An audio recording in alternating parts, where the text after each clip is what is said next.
Hi guys, welcome back to humour TV. आज मैं वापस आई हूँ एक बहुत ही इंटरेस्टिंग से टॉपिक को लेके, जिसको आप लोग बहुत ही इंजॉय करने वाले हैं। ये टॉपिक बहुत इंटरेस्टिंग भी है और साथ में बहुत इंफॉर्मेटिव भी है।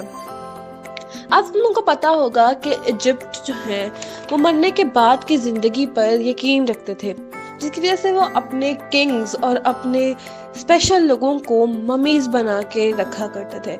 इजिप्ट की ममीज के बारे में तो आप सब लोगों ने सुना हुआ होगा। इसके साथ साथ आप लोगों को वहाँ के पिरामिड्स के बारे में भी पता होगा, और इन पिरामिड्स में से सबसे बड़ा पिरामिड यानी किंग तूताखानून के पिरामिड के बारे में भी तो आप सब लोगों ने सुन के ही रखा हुआ होगा।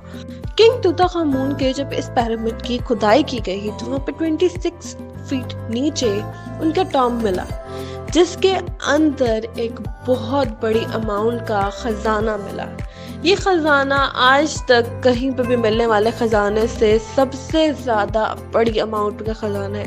और इसके साथ साथ क्या आपको पता है गाइस, ये बिल्कुल प्योर सोने का बना है। इसके अंदर तूताखामून की मम्मी भी पाई गई थी, जो कि सोने के कॉफिन में बंद थी, और वहाँ पे जरूरियात का तमाम सामान, सोने से बने हुए जूते और इस तरह की चीजें पाई गई थी, क्योंकि वो मरने के बाद की लाइफ के ऊपर यकीन रखते थे। और तूताखामून के लिए उन्होंने इसी वजह से ये खजाने से भरा हुआ रूम तैयार किया। 3000 साल तक इस रूम में कोई भी न घुस सका, और फाइनली खुदाई के वक्त 3000 साल बाद पहली दफा इस खजाने को किसी ने देखा।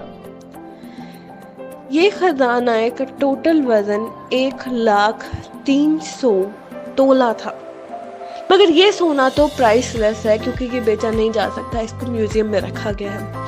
लेकिन फिर भी अगर हम इसकी अमाउंट के हिसाब से इसका हिसाब लगाएं तो ये 5.5 अरब रुपए का टोटल सोना बनता है। इसके साथ साथ ये बिल्कुल प्योर गोल्ड है, इसके अंदर किसी भी किस्म की कोई भी मिलावट नहीं हुई हुई। इस बात को मद्देनजर रखते हुए लोगों ने सोचा कि इतनी बड़ी अमाउंट में अगर हम इस जदीद दौर के अंदर सोना ढूंढे तो भी हमें 10 साल लग जाएंगे इतना ज्यादा सोना इकट्ठा करने में। देखिए, हमारे पास माइनिंग की बहुत अच्छी मशीनरीज हैं और टेक्नोलॉजी बहुत ज्यादा एडवांस हो गई, तो इजिप्शियन के माइनर्स ने इसको कैसे ढूंढा होगा इतनी बड़ी अमाउंट में सोना, और उनको कितना वक्त लगा होगा। इसके ऊपर बहुत सी रिसर्च की गई।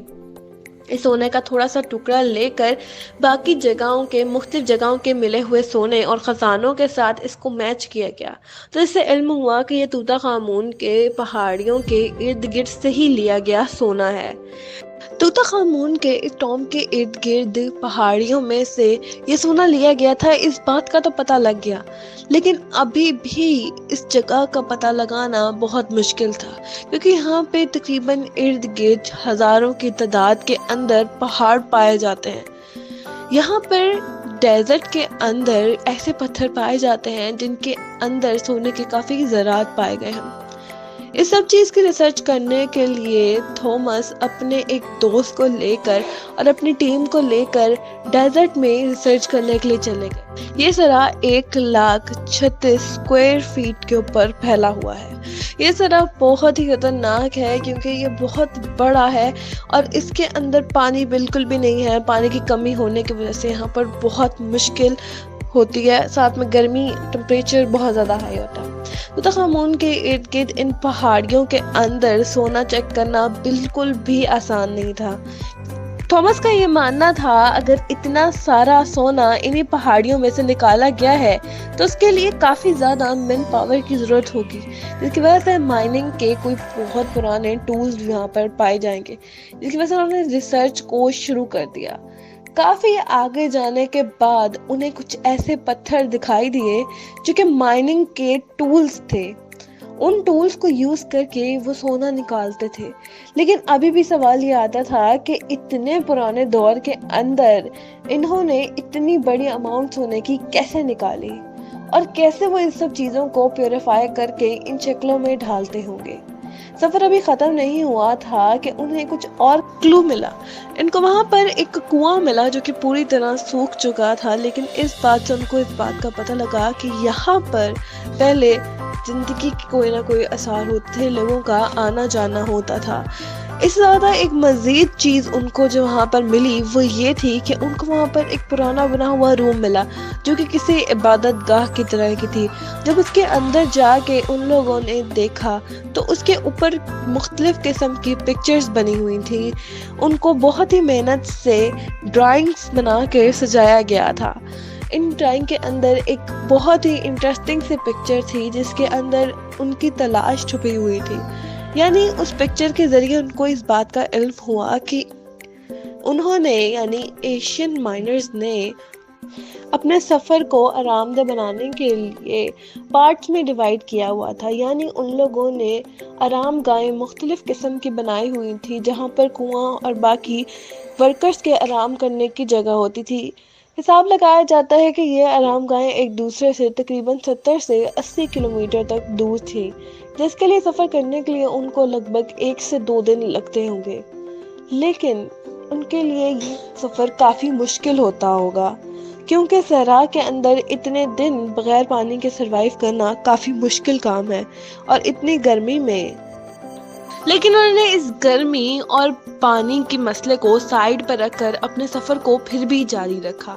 وہ بہت آگے بڑھتے رہے. اس طرح کے کئی کنویں ان کو مزید ملتے رہے اور بالآخر جا کے ان کو وہ جگہ مل ہی گئی جہاں پہ ان کو کچھ ایسے پتھر ملے جو کہ مائننگ کے ٹولز تھے. ان ٹولز کو دیکھ کر ان کو کافی زیادہ خوشی ہوئی کہ ان کو ان کی ڈیسٹینیشن اب مل گئی ہے.